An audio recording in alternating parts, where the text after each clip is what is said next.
Hi, if you're stuck editing Squarespace forms or you're unsure of different things you can do with them, we're going to deep dive in here. We're going to cover a lot of ground. Let me get over to my browser and we'll jump right in. Here we have just a basic empty page with an empty section on a personal website that I'm free to break as I wish. Now, if you're unsure how to add a form block, you just hit this add block right here, and you will see form is somewhere on this list. It may be in a different location in the future as they add features and move features around, but it's in there. So this is a default basic form, and you can see with the Fluid Engine here, I can drag it around and resize it and place it wherever I want. Now, and that grid you're seeing when you're dragging it, you can keep that ever present if you want by hitting G on your keyboard. We don't need it here, but I figure as soon as I moved it, I said, oh, that's going to spark some curiosity. So the form block, here it is. It sits, and we have different features. You can do things like align it vertically or to the bottom, middle, or top. You can duplicate a form like that. You could have two forms next to each other if you wanted to. You can pin it, so as you scroll, it just kind of sticks in one spot on the screen.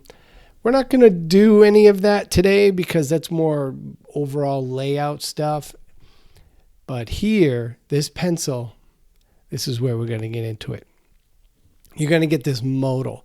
And this modal is movable, by the way. So if it's covering important content that you need to see while you're editing, updating, or adding a form, you can just move it around. It's no big deal. So form name, this is sneaky important. And you can see right here, the description, it tells you it'll identify submissions. Look, it's important because this shows up in the subject line of the email that you get when the form is submitted. Anytime you submit a form and the recipient is an email, and you can see the email notification right here has my email address in it. Now, that's changeable. We can put another email address in there if we want. And whomever gets that email, this is what it's going to say. So it's best if it doesn't say something stupid like form examples form or form examples 222 because this is your 18th trying to get these forms right. Form examples is a terrible name. This would be contact, right? Or website contact form. Something that when it hits your inbox, you can say, oh, I know where that's from. And it can be anything. The button text, you change this and this is what's going to be in the button. So submit, send, another common one. You can see the text changes real time. Edit the form fields. There's a lot in here. I click on it and you can see a couple things. First, you can simply delete one. And you can also add a field. I'll get into that in just a second. And this one is sneaky nice where we can say change the order of the fields in the form. It comes in real handy. So you don't have to worry as much about the fields you're adding and what order you're adding them in because you can always change that later. So like if we wanted to bring that text area, that message field back, click on it and say message, and it's back. Subject and message, just as it was before. Now, I did something there really quickly. I want to deep dive into that. Let me click on name. You see this arrow. You don't have to click the arrow. You can click anywhere on here. This could be first name. You can see first name and last name are already there by default, and that's a feature where you can show first name and last name. You could decide you don't want to show last name. You can also decide if you want them to or to not be required. You can also just duplicate this field and it'll show up right underneath like this, which comes in handy if it's more of a generic field, like if you have to ask specific questions for like say part numbers or something like that. The description, all of them will say we need all of your names.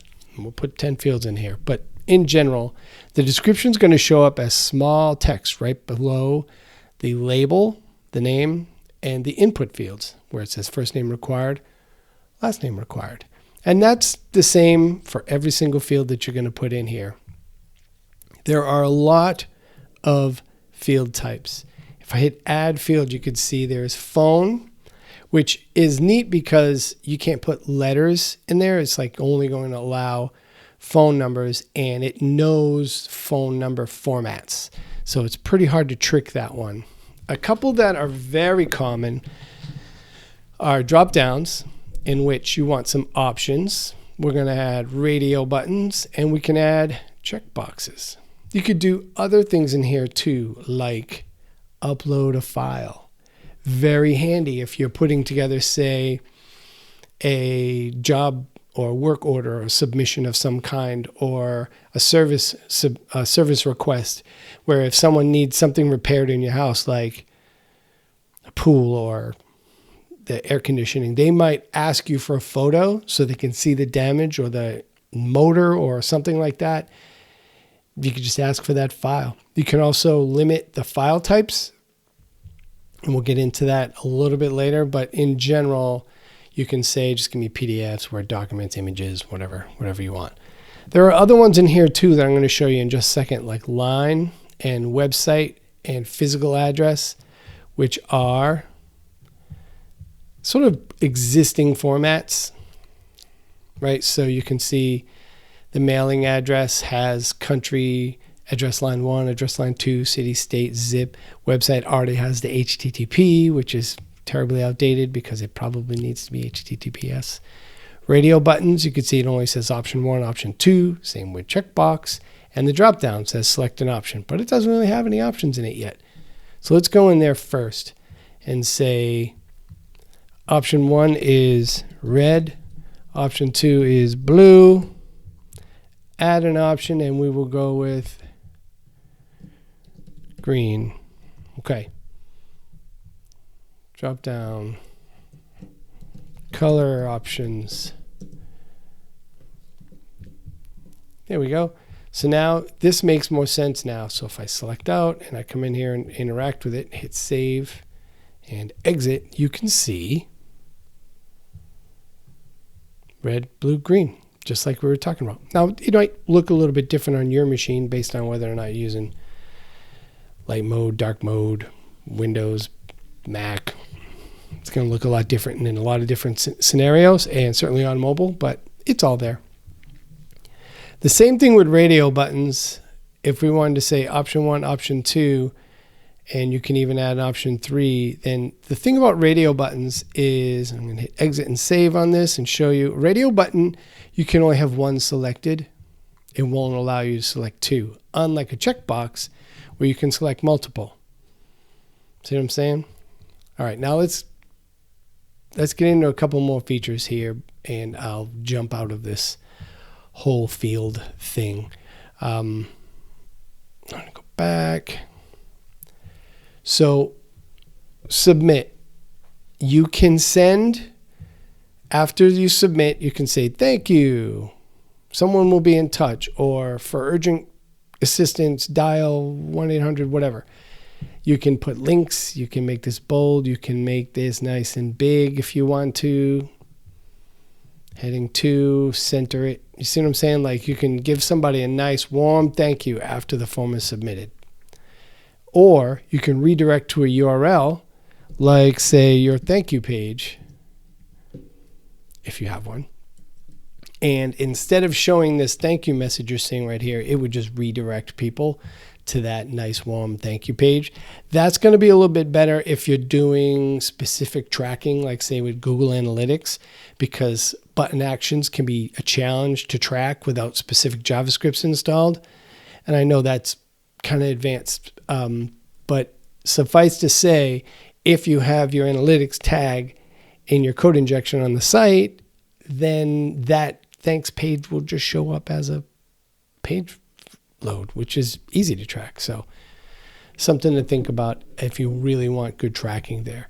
So you can manage the submissions, and I don't have any for this form. It's just going to give you basically an option here to go and download your CSV, or it's going to go to your analytics contacts page in the admin, and you can download and export those form submissions and manage those. And like I said, you can change this email address to anything you want. So like info at, if whatever you want it to be. Now, here's a couple of really cool options. And this additional storage, if you click to connect Google Drive, it's going to create a Google Sheet with the form name, with this form name as that sheet title.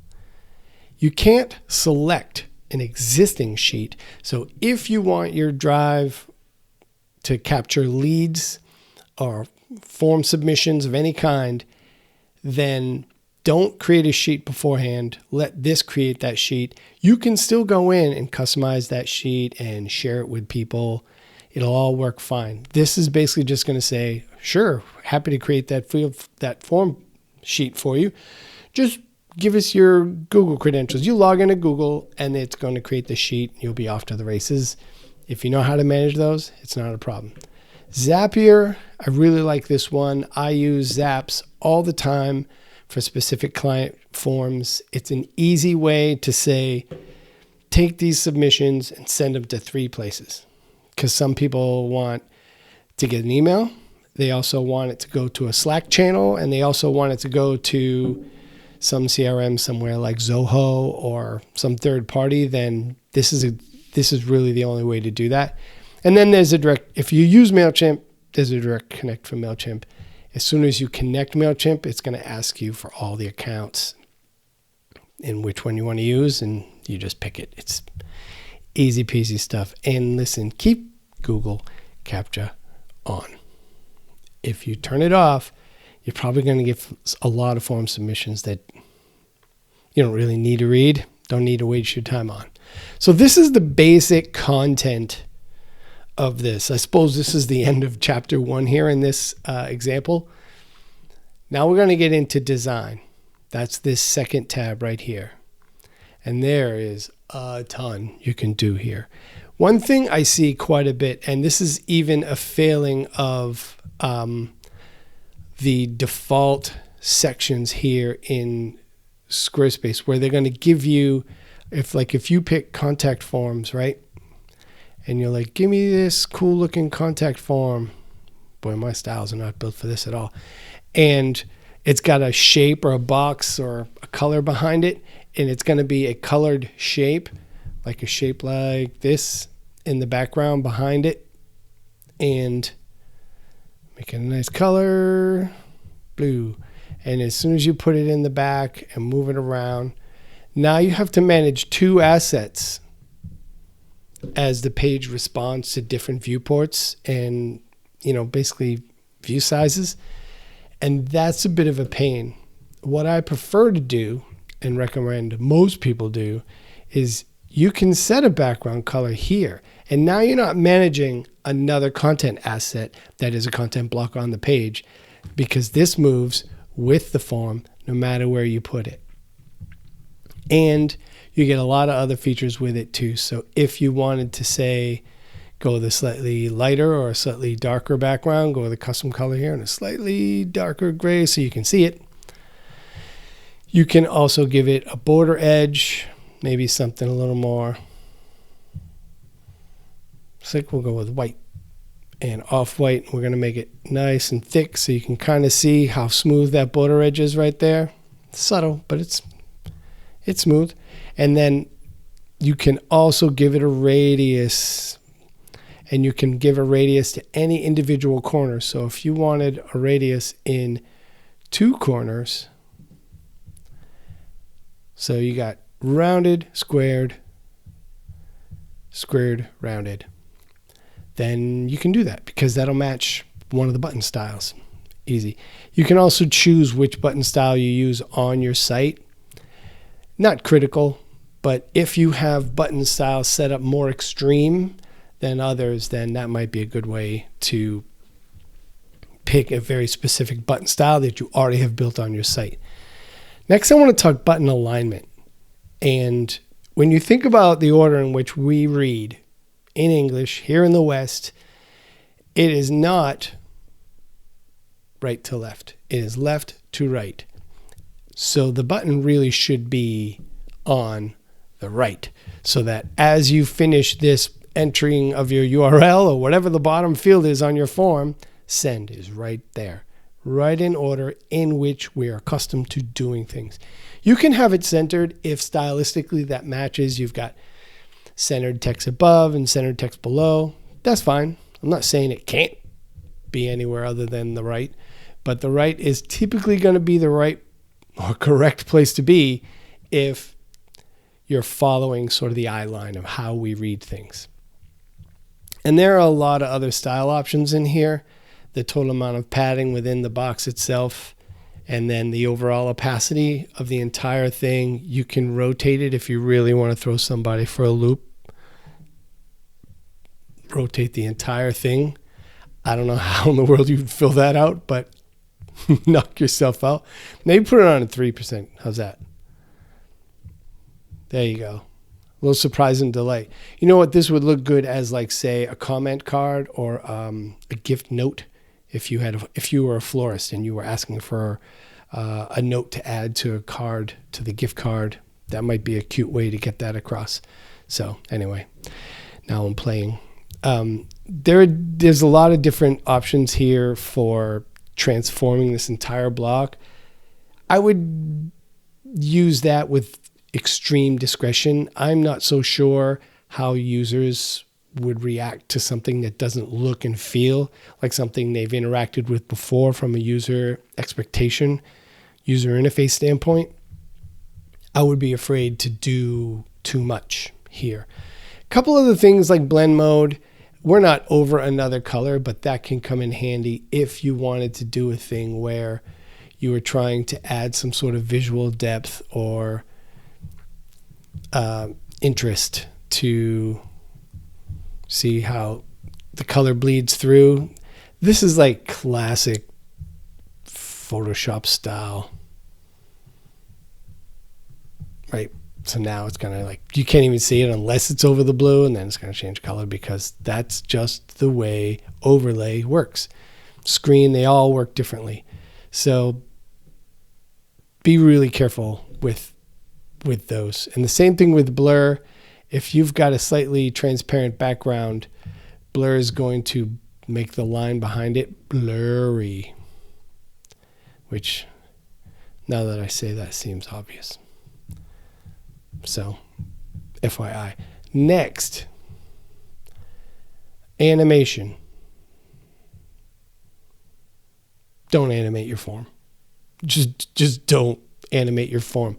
If someone's trying to click on this and move some and add content to it, and it moves or has any volatility at all, which can happen if the view height or the view width changes at all because of an interaction on the screen, and that form field bounces around, they're going to bounce right out of Dodge. They're out of here. So I highly recommend completely ignoring animation.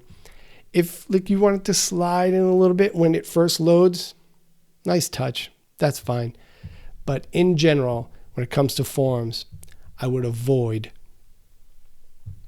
any kind of animation or interaction and motion and movement at all. Just don't bother. Squarespace is always updating the features inside of the forms, and if they ever make an update, I'll probably check back and revise this or maybe publish a new one. But thank you for watching. Like and subscribe. If you can think of a use case for forms that would serve you, your community, your business, whatever, and you'd like to see me make a video specific to that use case, I'm happy to do so. There are some aspects of forms that I didn't show you here. I just felt like the video's getting so long. It's a form, but do ping me in the comments below and we can make a video that shows how to use forms for a specific use case. Promise.